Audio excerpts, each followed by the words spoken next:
Hey guys, welcome to Project Metal Music's YouTube channel with your host El Young, and we are here with Jamie and John from Silver Dollar Room. Welcome, guys. Hey, how's it Hello. going? So, guys, could you introduce yourselves and what you do within the band? John, do you want to go first? Yeah, my name's John. I am the lead singer of Silver Dollar Room. And my name is Jamie. I'm the lead guitarist and backing vocalist of Silver Dollar Room. Cool. So let's start. Let's dive into some questions. Go for it. As kids, what were you listening to? John, do you want to go first? Or shall I? You can go first, mate. You're all right.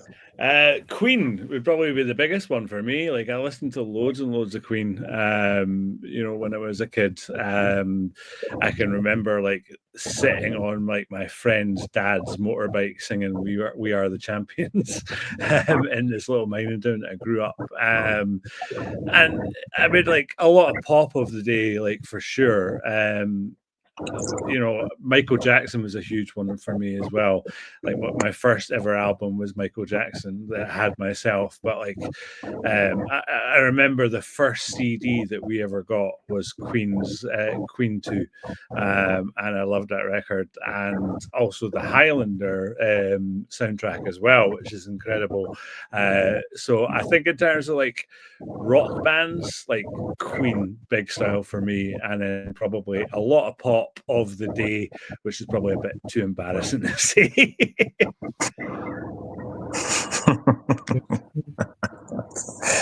Yeah, for myself, I grew up listening to like soul and Motown. That was always around the house at the time. A lot of blues and all these kind of things. So there was loads of like Gladys Knight and the Pips. There was Sly and the Family Stone. There was early Jacksons. There was Marvin Gaye, Diana Ross and the Supremes. Like, oh wow, Smokey Robinson, all these kind of things. That was all I was ever played in the house when I was growing up. There wasn't really much rock stuff going on at an early age, so I always remember listening to those kind of records. It was quite funny because when I was in school, I remember being in primary school and kids were singing what was ever on the radio, and I would be, humming some bloody Gladys Knight song or something, and people didn't even know what it was. And then from there, it sort of transcended into sort of like blues music and stuff, because I got wind at an early age that my uncle was a bit of a blues head, a bit of a blues musician, and I kind of went down that path into discovering that kind of music as well. I didn't really get into like rock music until way later, until I was at least about 11 or 12 or something like that. That came a lot later, but it was always like Motown and sort of soul records and stuff like that. You're so much more cool than me, John, as a kid. Because I got well into soul and Motown like in my teenage years, but like 10 years old, it was Queen, Michael Jackson, and all the Pete Warman pop music of the day. Sorry, that's all right. Cool. So who actually got you into sort of like listening to music? Was it a family member like your parents or a sibling, or was it sort of like a journey of self-discovery?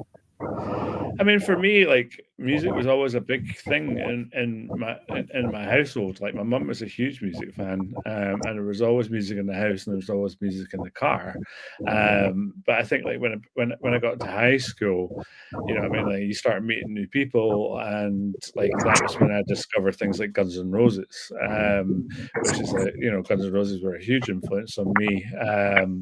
So yeah, like there was music's always, like as far as I can remember, being a big part of my life. And I think as I got older, like you start discovering new things, you meet new people. I also come from the era of mixtapes, where like friends made mixtapes for each other, and that was a great way to discover music for sure.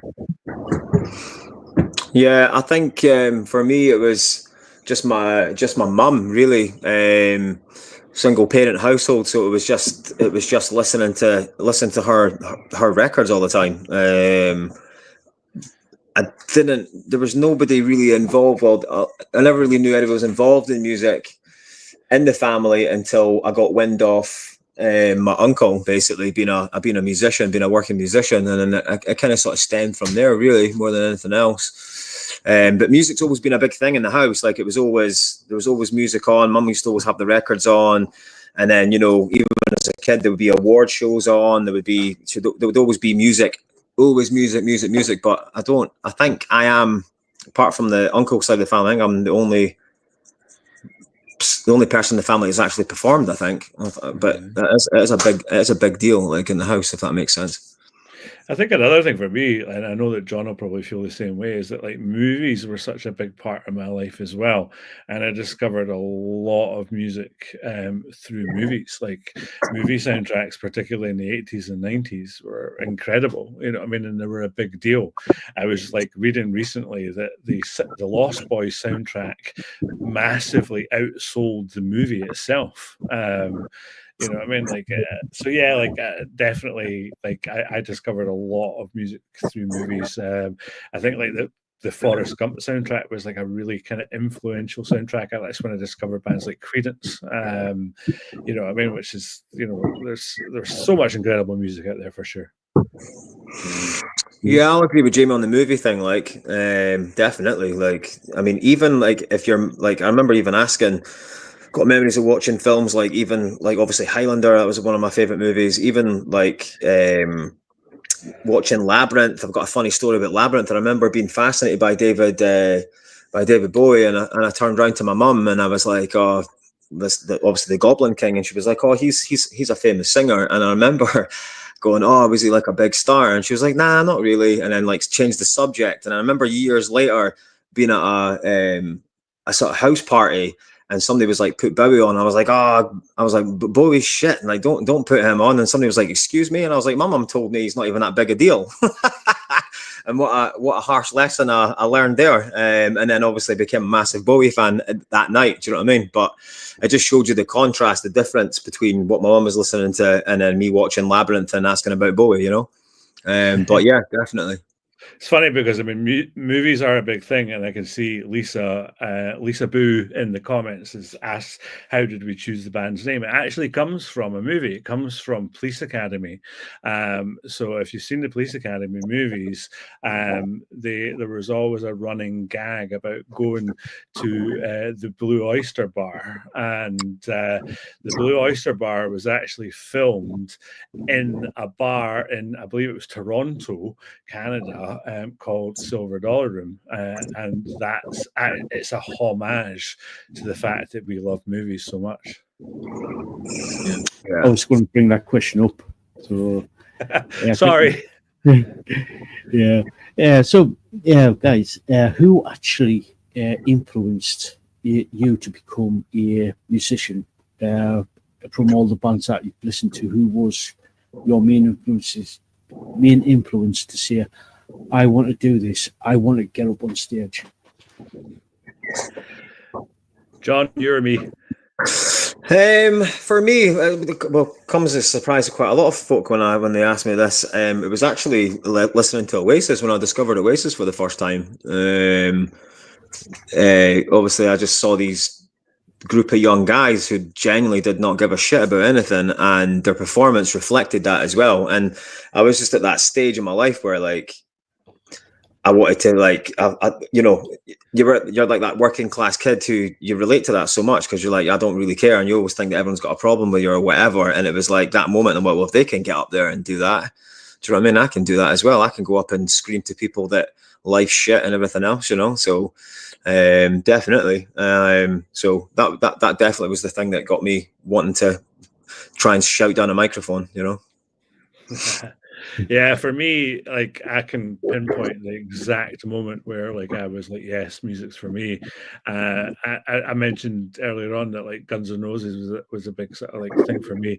When I discovered Guns N' Roses, I remember in like '92, there was a concert, Guns N' Roses live in Paris on Channel 4, and I was just getting into music, and I was like, I'm going to watch this. And the first song was "It's So Easy," and like the song starts and it's cool and I'm loving it. And then like Slash, who is like my absolute idol, jumps into a big rock pose, like does the big sort of solo thing, and I was just like, yep, where do I sign? Like, I am in. And like it was such a, I mean, it's such a like big thing for me. Like, just that very moment, I was like, yes, I am in. And yeah, like ever since then, I've been absolutely obsessed with music. I got a guitar shortly after that, and like, yeah, the rest, as they say, is history. We've got a question from Lisaboo again. She asks, "What instruments do you play, and how, and any that you've wanted to learn?" John? Well, I don't play any instruments. I did flutter in and out of learn how to play the guitar, but it just didn't stick. I'm left-handed, and then when I tried to learn the left-handed way, I just didn't want to use my hand, my left hand on the chord. I wanted to strum on my left hand and play with my right hand, but my right hand's just not any good anyway.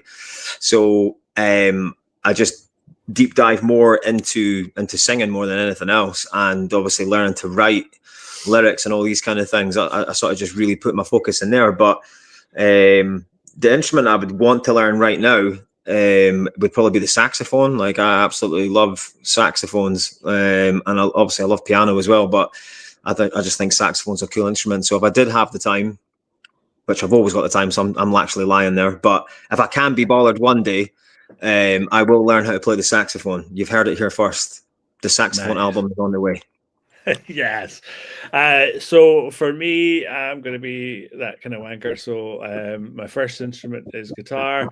My second instrument is bass. My third instrument is voice. My fourth instrument is drums. I can play a tiny amount of piano, enough to get things done. And I also wanted to learn saxophone as well. And there's a kind of funny story with that, because so why did I want to learn saxophone? The Lost Boys, Tim Capella, big muscly guy, greased up, like singing "I Still Believe," and I was like, yeah, I'm into that. And I actually talked my mum into buying me a saxophone, and we went to the shop and everything, and the guy was like, yeah, we'll sell you a saxophone, but do you realize that a saxophone is louder than a drum kit? And my mum went, you're not getting a saxophone. That was it. Yeah, cool. Thank you for that, Lisaboo. And Jill Turnbull said, "Voice is an instrument." Well, thanks, Jill. Gotta love Jill. Gotta love Jill. She's always fighting my corner. And Doug Boyd said, "Hey, Dad." Yeah. I'm sorry I haven't been around. I will make the payments, I promise. I only met your mum once. It's fine. Yeah.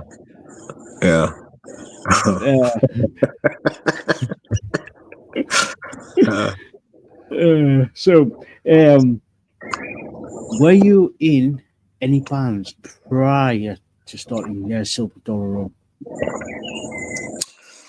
Yeah, I think we've I was been in a few bands. I've been in a band that's started off as a band, became another band, and then almost became a third band, and then that kind of thing.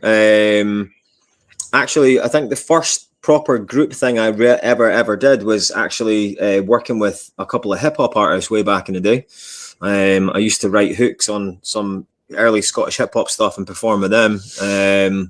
That was how before I got into the whole like actually performing in a band. That's the sort of first thing I brushed with, and then it broke into getting into the whole band thing. I was in a prog rock band for a while, and then sort of like a pop punky top band for a bit.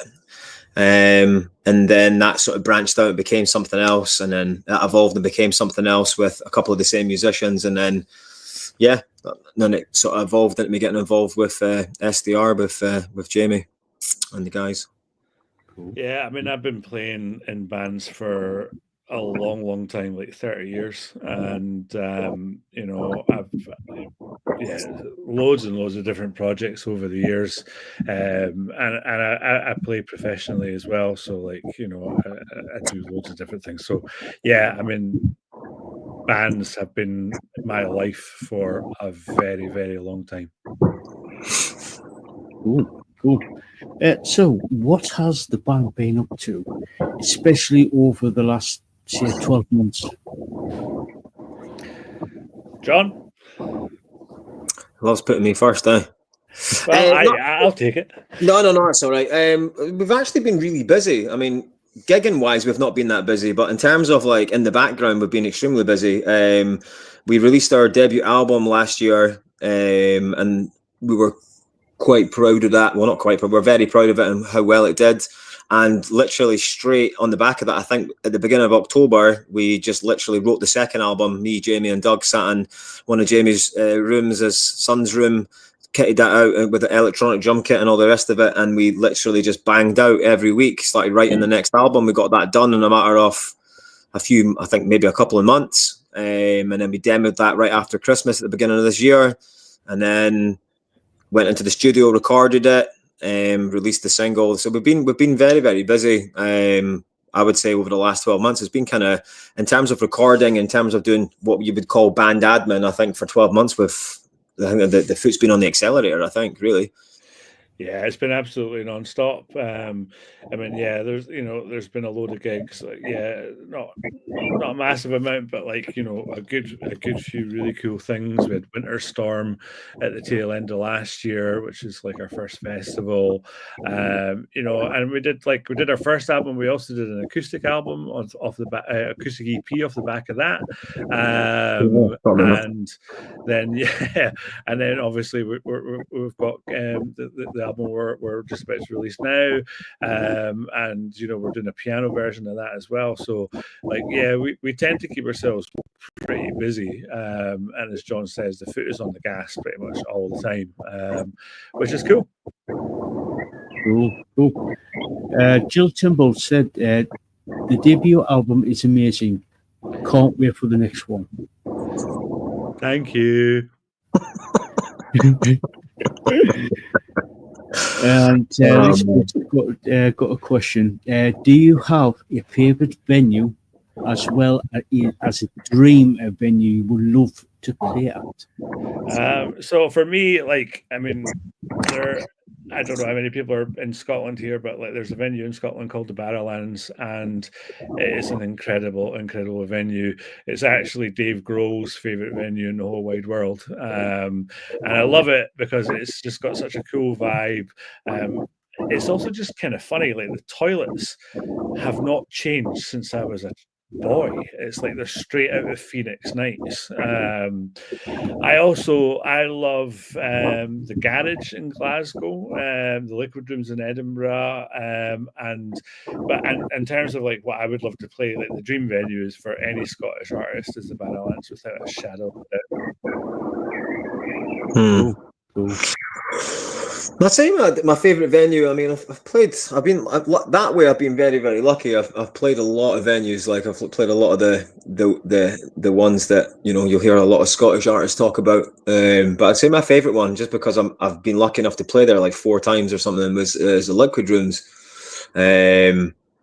It's brilliant. I mean, you can fit like 1,000 people in it, but it still feels really cozy and it sounds unbelievably good. Like I've never had a bad night in there. I mean, I've played some horrific shows in there, but it's always sounded good. Do you know what I mean? We've not been very good, but it sounded good.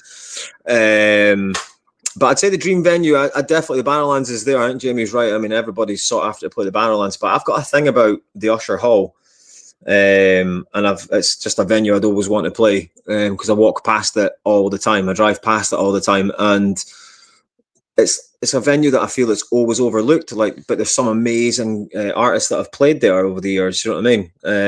And still continue to play there, but it's like overlooked, if that makes sense. So that's kind of why I'd want to play there. And I've seen so many amazing gigs in it as well. And I love that whole theatre look as well. reminds me of like that the 70s vibe when bands like Zeppelin and Queen would play theaters, and all these other bands would play theaters rather than, you know, stadiums or arenas or places like that. And it has that old school theater look about it. And yeah, and that's just it's always on. It's my bucket list venue. Yeah. No, I agree with that. It is a great venue, and you're right. It is actually it's overlooked a lot. I've seen some very cool bands in there too, and it's a beautiful place. No, 100% agree with you there on that, man. Thank you for that, Lisa. So you mentioned that you've been writing a lot of material last year. Is that ready to be released, or has it been released? So we've had 2 singles released off what's going to be the new album, which is out in September. The album is going to be called Can't Rain All the Time. So yeah, we wrote loads for that. There's actually even still some stuff left over as well. So yeah, like it's absolutely bearing fruit this year. Cool. Yeah. Cool. Is there any more singles coming off the album?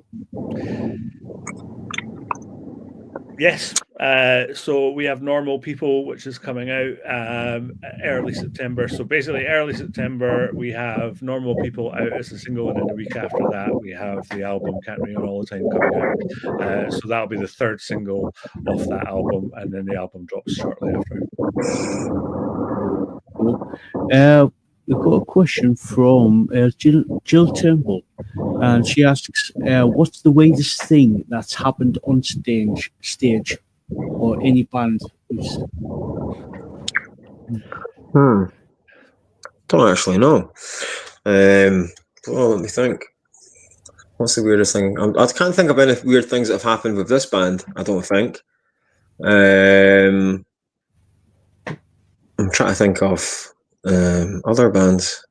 No, I don't know. Something will probably. Do you know what will happen 5 minutes from now when you ask me something else? A memory will trigger and I'll have to rewind back to it. But I'll let Jamie answer that one. He's probably got loads of stories. I mean, it's that same thing. I think I've probably forgotten more than I can remember, but I always do remember one thing: being on stage with a singer who was a very brash female from Glasgow, and a guy actually flashed her. Like he flashed his willy at her, and she just looked down at him and says, "What are you going to do with that?" It just made me laugh. Oh, well, that's class, man. Yeah, Yeah. I've seen some stuff in my time when I've been at gigs, but that there is like a new one on me. Yeah. Trying to think of. In fact, actually, here we go. See, right. So, a few years ago, we played this festival after party. We played this festival called Open Live, right? And then after it, we got to do the after party. And at this point, the after party, we had to wait for the festival to finish, and then everybody come pouring into the venue. So at that point, everybody was out of it, like drink, drugs, whatever. They were completely wasted. And some young lassie came up to the front of the stage after one of our songs and asked if we would cover a Justin Bieber track. And I can't remember which one it was, but it was obviously one that was a big hit at that time. And I was like, so we're not a covers band. And the guitar player in the band, Mikey, tapped me on the shoulder and he was like, he whispered in my ear and he was like, just say you're going to do it. And I was like, right, okay. And I went, yeah, totally, next song. So anyway, we played the song, which was obviously not, because we're an originals band. And then she came up and grabbed at the end and she was literally biting her bottom lip off and said, "That is the best Justin Bieber cover I think I've ever heard." And it wasn't even a Bieber song. Like, it was just one of our songs. And that just showed you like how out of it that she was. And I'll never forget that, actually. It was, I'm actually quite happy I did remember that there. So stupid. I think it was more the jaw. I think it was like leaning in my ear with a jaw hanging out the front, trying to speak to me, that got me the most. But I couldn't believe she actually thought we played the Bieber song.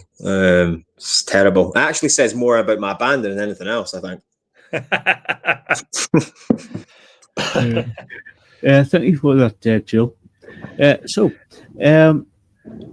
have you sort of like got any new any merchandise coming out? Yeah, so we have got t-shirts, we've got CDs, we've got handcrafted key rings, which are like really, really nice. We even have some plectrums as well. And as we move into the new album dropping, we're obviously going to be looking at getting some physical releases of them. I would love to do some vinyl as well, actually, because I'm a big vinyl junkie. So yes, we have, and there is going to be more on the way, and we will always have that with us at gigs. I have my little Del Boy suitcase that we sell out of all the time. So, and we're going to be looking as well at a website where we can sell that stuff online. So it's watch this space. Well, it's watch this space, but also we have stuff now. Yeah, cool. Yeah, normally Ocean 2025 normally asks this. She normally says, "Are you going to do any vinyl? And if so, is it going to be a limited run?" So I would love to do vinyl, Ocean, because like I have a lot of vinyl, and yeah, like we all know how cool that is. So it would be a dream for me to have stuff on that. So yeah, certainly I'm going to be pushing it as a vinyl junkie. So, and we're also, like you were saying about like, is it going to be limited? Like we love to do that kind of stuff. Like we've got hand numbered, hand signed CDs already. So like yeah, we love doing that stuff. So just bear with us for sure. Like it's coming. Cool. Ocean 2025 asked, any plans for tours, and if so, where? Anywhere that'll have us.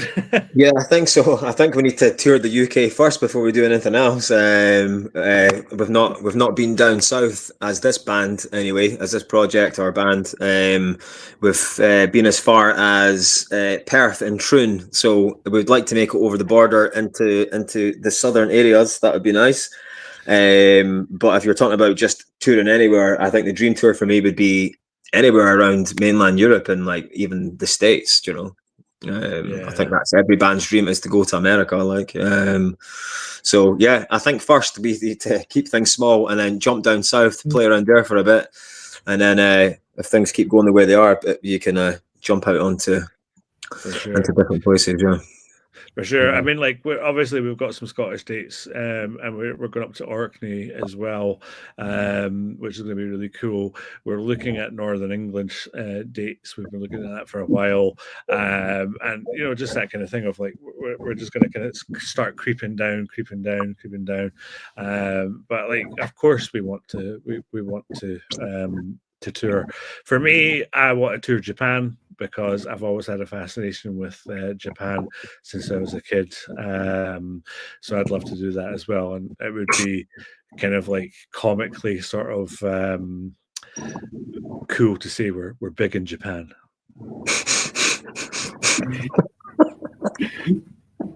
Yeah, totally. Yeah. So, got a question from Dog Void. They ask, what's your favorite guitar you own? My favorite guitar is my 2004 Gibson Les Paul Classic 1960s reissue. That's been my go-to guitar for a very, very long time. I would get it out, but it's in a case because I was rehearsing earlier on. But yeah, that I love that guitar. There is no other guitar that I want to play. It's always going to be my kind of number one until it falls apart, which it probably will one day. But 20 years in, it's still going strong. But I adore that guitar. And, I have a lot of guitars, as you might notice from behind me. Dark Voice mentioned the Mockingbird there. That's another Slash homage there. There's another Les Paul there. But yeah, like that, the Gibson Les Paul my number one Les Paul. It's the sound of the first album. It's the sound of the second album. It's always going to be the guitar I use for as long as I possibly can. Cool. Thank you for that, Doc Boyd. So, where can people find you on social media? Everywhere. So we have a Facebook, we have Instagram, we have TikTok, we have X, we have YouTube, and our handle is Silver Dollar Room Band, except for X because they're a little bit more strict about your handle. So that's Silver DR Band. But yeah, and I can see that Lisa has kindly been sharing stuff. We're also on Spotify as well and all the usual places.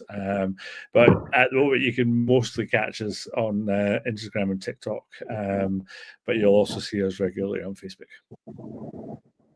Cool. Yeah, thank you for that. So, guys, in the chat, if you've got any more questions, please ask away. We're going to be wrapping things up in the next 5-10 minutes or so. So, any advice for people who want to become a musician, whether it be for for their own personal enjoyment or possibly going down the commercial route? John, do you want to start this one? Any advice? Be the same advice I give anybody else about anything else outside of music, whether it be sport, whether it be fitness, or whether it just be life. You just got to work hard, man. Like, regardless of how serious you want to take it. Do you know what I mean? Learn your craft, and good things will happen. Like, you'll meet good people along the way. But yeah, I think so. I think if anything, it's just finding the right person and somebody that brings the best out of you as well. As cheesy and as fucking cheesy as that sounds, that's it. You just got to work hard and dedicate yourself to it. So if you want to be a guitar player, you got to learn how to play guitar, and it's a night and day thing. I think Jamie will agree with me on that.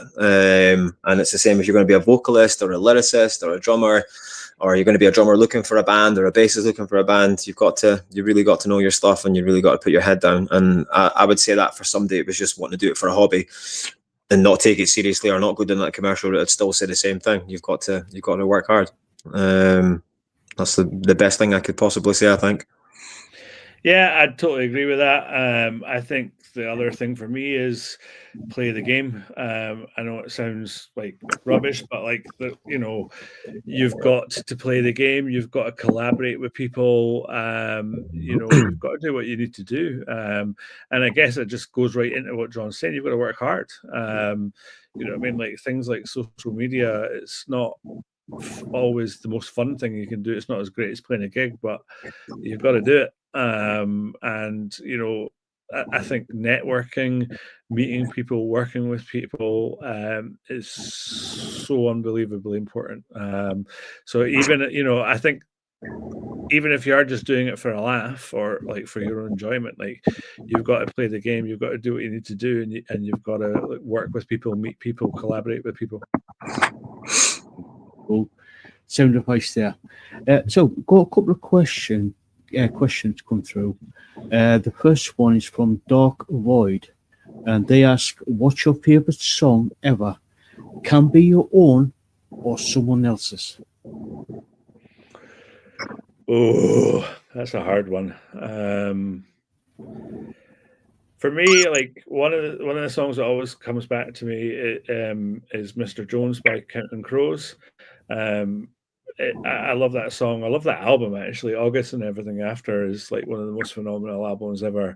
But I mean, this is the thing. I can never give you a singular answer to this. Like, who's your favorite band? What's your favorite song?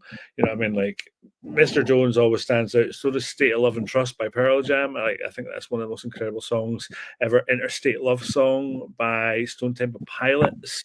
I mean, this is the thing. I could sit here till midnight talking to you about like my favorite songs, and I literally would if you gave me the chance.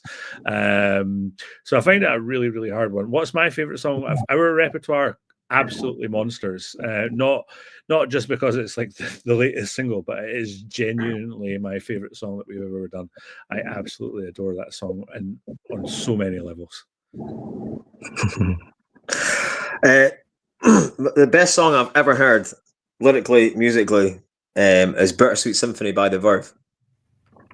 Not even my favorite band, probably not even my favorite genre of music, but I just think it's one of the greatest, or is the greatest anthem for me ever written, because I mean, even on a political basis, it just describes working class life to the ground up, and it just seems to be one of those songs when you hear it, no matter how depressing you find, well, it comes across like it could be a depressing song, but it's also it just motivates me to another level every time I hear it, and I just relate to it in every verse, every bar of music I relate to, and I think if I was stuck on a desert island and I could only have one track with me, it'd be that'd be the song that I'd pick every single time. And like I say, it's strange though, because they're not even remotely close to being my favorite artist. They just have the best song. Do you know what I mean? I don't know what in terms of Silver Dollar, I don't know what my favorite song is actually. It changes all the time. I could turn around and say like Jamie says, I could tell you it's Monsters tomorrow, and then on by Saturday I hate that song and I'll love another one. It's just I think that's the tragedy of listening to your own songs. You just want to change them all the time when you hear them, or you fall in and out of love with them all the time. I'd say right now, because I listened to the album again today, and I love the song Eyes. That's probably my favorite at this very, very second. But again, like I say, it'll change tomorrow, 100%. But there you go. Yeah, that's it. Cool. Thank you, Doc Boyd. Got another question from Jill Turnbull. What's the most fulfilling song in your repertoire? Most fulfilling song. That's a good question, actually. I'm going to let you take this while I contemplate it. The most fulfilling song in our repertoire. Fulfilling. I've got my answer. Yeah, I don't know. I mean, you can break it down in a way. If you're asking me as an analytical standpoint, because obviously I've wrote the lyrics to the album, like I would say the song Broken is probably the most fulfilling for me. It's not a diss song, but it's a song that I get to put what I want across, no holds barred, but in such a tongue-in-cheek way. And I think that fulfills me anyway. When I listen to it, I'm like, yeah, definitely, massive middle finger when I listen to it. So I'd say that's fulfilling for me. So hand on heart, that was also my answer. Broken. Like obviously it's you guys haven't been able to hear it yet, but like when it comes out, it's the last track on the album. What an absolute banger. And for me, what's fulfilling about it? Well, it's such a journey. It starts off with just John and I, for quite a bit of time, I mean, like for a good couple of minutes of like John and I, and then like the band kicks in, and then it gets pretty energetic. There is a lot of guitar solo stuff at the end, and I think like I don't know, I just love it. Like there's I really enjoy, like as arrogant as it sounds, like I just really enjoy the guitar in that song. You know what I mean? There's something really cool about it, but also just as a whole song, like the lyrics are amazing. The drums are like, it's just a very, very cool song that just has a little bit of everything, a bit of a journey, if you like. And yeah, it's just cool. Cool. Thank you for that, and thank you, Jill, for that.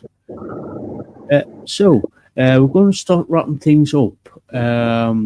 So, any final words before we go? I suppose the best thing that a band can do is say like, subscribe, smash that something, slide into our DMs, all that kind of nonsense. But like, yeah, please do keep an eye on it, because like we have poured a lot into this, like any other band has. It's been a massive journey for us, and there's some incredible stuff, and we want you all to hear it, and we want you to like share it and like and subscribe and all that. Sorry. Yeah. For me, I just if for anybody watching, if they come across the interview or whatever, to listen to the album when it comes out on the 12th of September, and I just really hope you enjoy it. And even if you don't enjoy it, it'd be nice to hear if you did enjoy it or didn't enjoy it. So if you hate it, let us know. If you like it, let us know. And as always, like and subscribe. Thank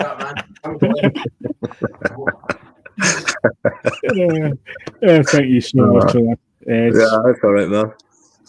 So, guys, in the chat, if you haven't checked out Silver Dollar Room, please do. These guys are absolutely amazing. So go check them out. All the links have been shared out by our gorgeous Lisaboo, and they are also in the description. So go check them out, please. So, guys, thank you so much for coming on, for doing this little interview. It's been a complete pleasure. Thank you. I've loved it, man. Thanks very much. Thank you. Really grateful for the support, man. Yeah, no, my pleasure. So, guys, until next time, we'll catch you all later. Yeah. See you soon, mate. Thanks very much. All right. Take care. Bye-bye.